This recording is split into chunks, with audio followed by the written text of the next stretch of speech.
So, ladies and gentlemen, first of all, I would like to thank you for the opportunity to talk here. And I will start with my talk, use of DXA-derived bone structure evaluation methods in secondary osteoporosis. We know that osteoporosis is defined as a skeletal disorder characterized by compromised bone strength, predisposing to an increased risk of a fracture. But what is the bone strength? Bone strength means that it collects two main entities, such as bone density and bone quality. And this will be the talk of my presentation. We will talk about the bone structure and one of the main entities which are predisposing the subject for fracture. So how we can assess the bone structure? We have some experimental methods such as HRPQ-CT, bone biopsy, which is a gold standard in some selected cases, and bone microindentation or micro-CT. But in the clinical practice, we can use some methods which could be derived from the DXA scans, and mainly used is a TBS or trabecular bone score, or newly or recently novel method such as 3D DXA. And I will talk mainly about the TBS used in the secondary osteoporosis and our experiences with the TBS, and a few words I will say about the 3D DXA or 3D shaper. So what we know about the TBS? The TBS is a method which is providing us additional information about the bone strength and the fracture risk. And as you can see on these two pictures, we can see two different patients with similar bone density, but completely different trabecular bone score. And this is the main information, what I would like to say, that subjects with a similar BMD could have completely different TBS and then completely different fracture risk. What about the 3D shaper or 3D DXA?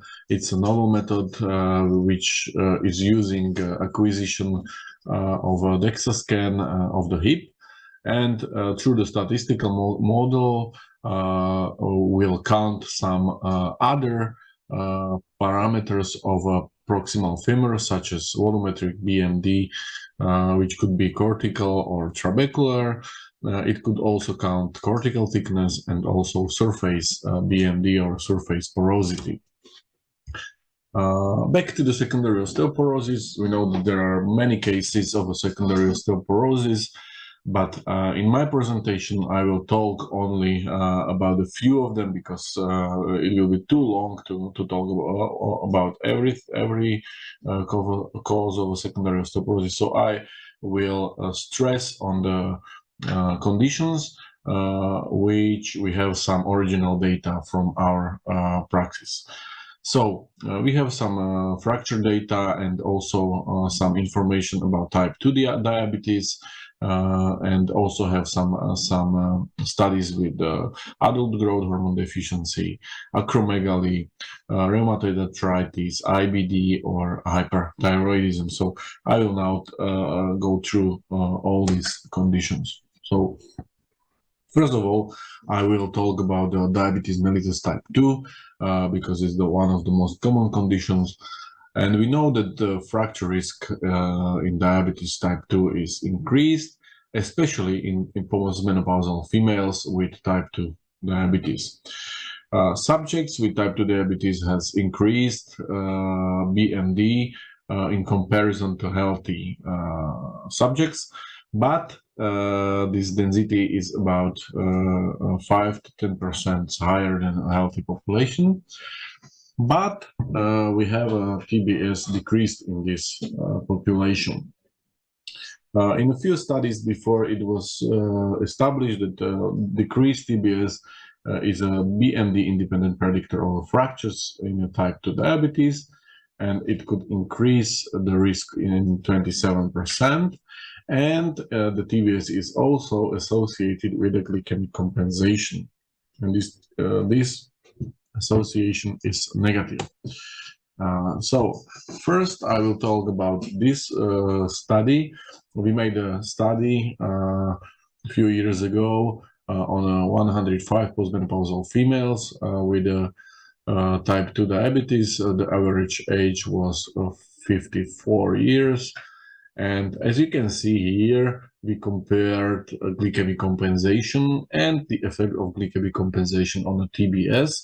And you can see 4 different models. Model 0 is when no parameter is compensated. Model 1, when only one good marker, so maybe glycosylated hemoglobin or fasting plasma glucose or postprandial plasmatic glucose is compensated. Model 2, when at least 2 markers are compensated, and model 3 where all 3 markers are good compensated. So we can see that model 3 has the best TBS in comparison to other models. So we can say that subject with a good glycemic compensation has a better TBS.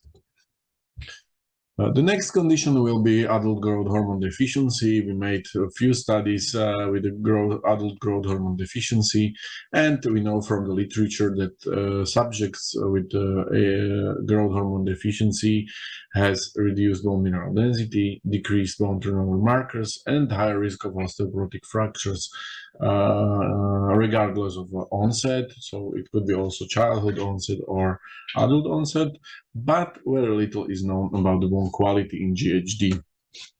Here is one of our first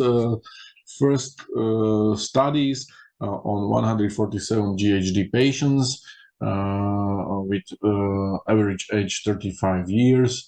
And we can see that during 2 years of treatment with recombinant growth hormone, there was an increase in a total femur BMD and also lumbar spine BMD. And also there was an increase in trabecular bone score in the subset of this study group. The next study was about the effect of a vitamin D on the TBS or BMD in subject with adult growth hormone deficiency, and we made a sub-analysis of a previous study group of a 57 subjects with only adult onset GHD, and we followed them for 2 years. And as you can see from the figure over here, there is an increase in TBS recorded in those patients who has levels of vitamin D above 50 percentile. And on the other side, there was a decrease in the TBS in subject with lower vitamin D levels. So we can say that patients with a growth hormone deficiency and good levels of vitamin D had also a good TBS or increase in TBS during the treatment with growth hormone therapy. Next topic will be the acromegaly. This is a topic which we are dealing last 5 years, and we made few very good studies on this, and we know that the subject with acromegaly has increased prevalence of vertebral fractures, increased bone turnover, and normal or even higher BMD. So there is a similar situation like subjects with type 2 diabetes. And also there were in a few years ago, there were some studies with the HRPQ-CT, which are dealing with this topic, and they have observed that subject with acromegaly have impaired trabecular bone, which could lead to increased risk of vertebral fractures. Here you can see the comparison of acromegaly subject and a healthy subject according to HRPQ-CT figures. and you can see apparently there is a decreased trabecular bone in acromegaly subjects. However, later there were some studies which were discussing the increased risk of vertebral fractures in acromegaly subjects, and I would like to stress on this study on the slide, which were making bone biopsies in 47 acromegaly patients with the prevalent vertebral fractures and compared them with the healthy controls. On the right side, you can see acromegaly subject with a vertebral fracture, and on the left side is a control biopsy. So you can see that the subject with a vertebral fracture has a increased cortical thickness, but also increased cortical porosity. So they have thin bones, but also this thin cortical bone is more prone to porosity. So it's not that sufficient as we expected. We also made one study where we have 106 subjects with acromegaly, and we compare them with the controls, with the healthy controls, and we assessed in these subjects trabecular bone score and also 3D DXA and also normal BMD parameters. So as you can see here is a comparison of bone parameters such as RL BMD of the lumbar spine, TBS, total hip cortical thickness, and total hip trabecular volumetric BMD. And you can see that there is a comparison with healthy controls, and you can see that there is a decrease or lower RL BMD at lumbar spine, also lower TBS and trabecular volumetric BMD in acromegaly subject, and increased cortical thickness. If I stress on the previous study with bone biopsies, you can see also here that the subject with acromegaly has increased cortical thickness, but also has some vertebral fracture. As you can see here, 13 patients from our group, in comparison to 4 patients in a healthy subject group, has had a vertebral fracture. And here you can see which of these bone parameters has the best sensitivity for acromegaly patient, and you can see that TBS was the best one. However, when we put together TBS, trabecular volumetric BMD, and cortical thickness, we had the model 1, and this has the best sensitivity and specificity to predict cortical or bone impairment in acromegaly subject. As I already said, we had several vertebral fractures,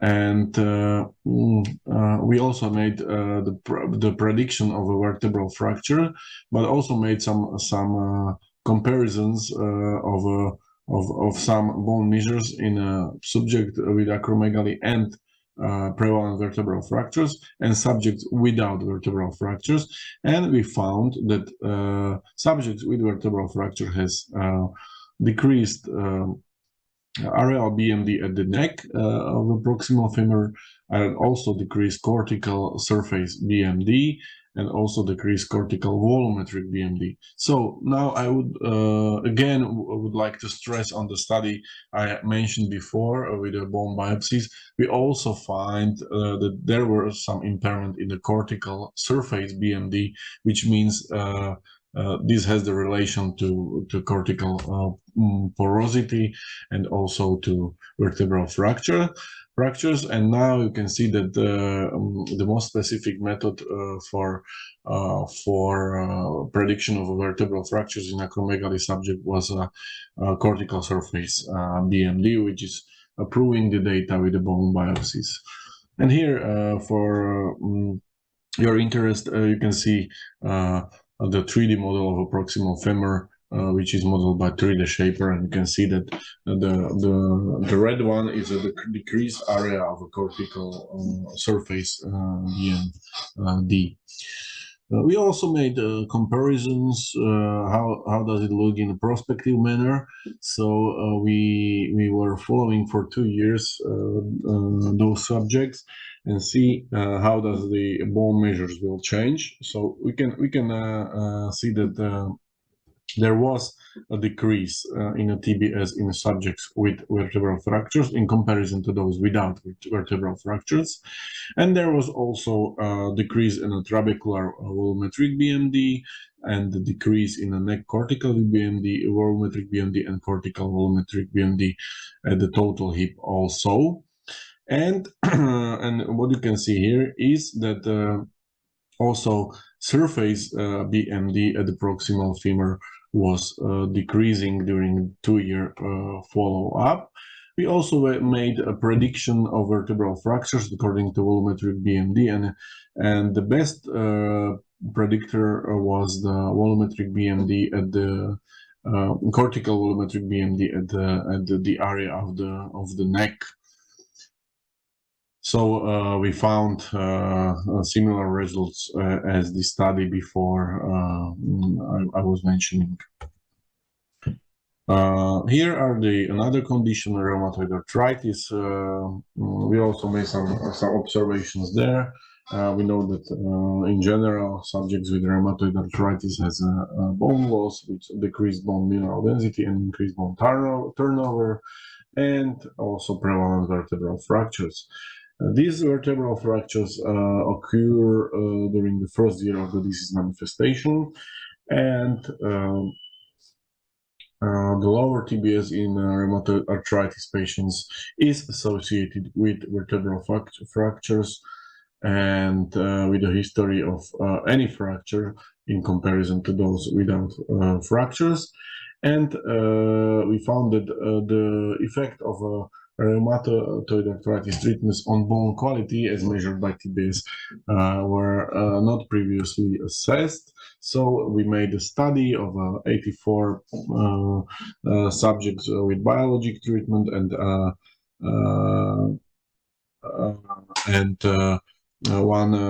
21 subject with classical conventional DMARDs. And as you can see here, that the subjects with biological treatment had lower TBS, but this was not the statistically significant in comparison to group 2 with the conventional drugs. But what you can see here, we found a significant increase in subjects with the biological treatment in a TBS, but this increase was almost 2%. And the highest increase was established or observed in especially premenopausal females. So premenopausal females could be the group which should be screened for TBS at the beginning of the treatment with a biological targeted drug. Inflammatory bowel disease is another condition, and we can see that subjects with IBD are more likely to experience an osteoporosis-associated fracture and have up to 40% have BMD osteoporosis and up to 70% has BMD osteopenia.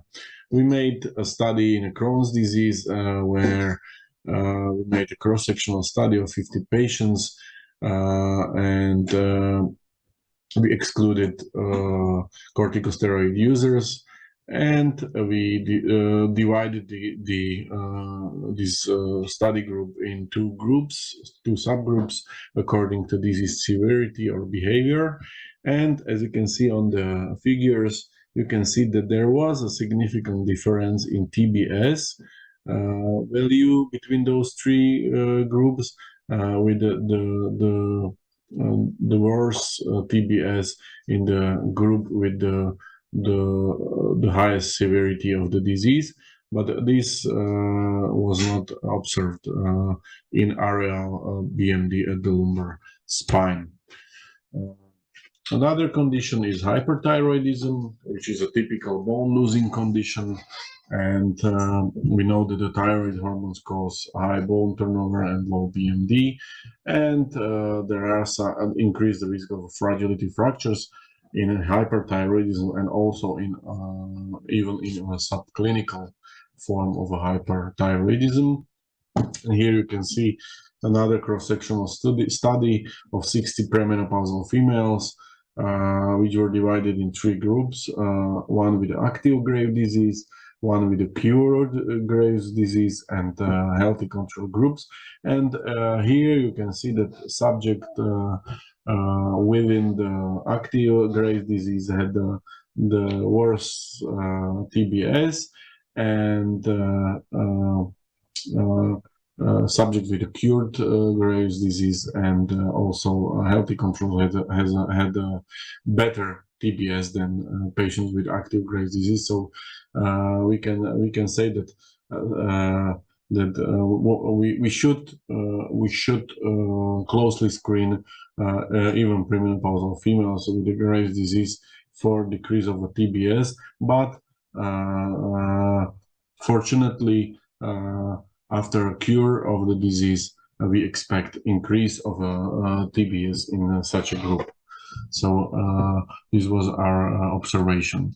So to conclude my presentation, we can say that TBS is a suitable marker of a bone microarchitecture and bone strength, especially in condition where BMD does not bring information about absolute fracture risk in a specific population, especially in postmenopausal type 2 diabetes, corticosteroid users, or acromegaly.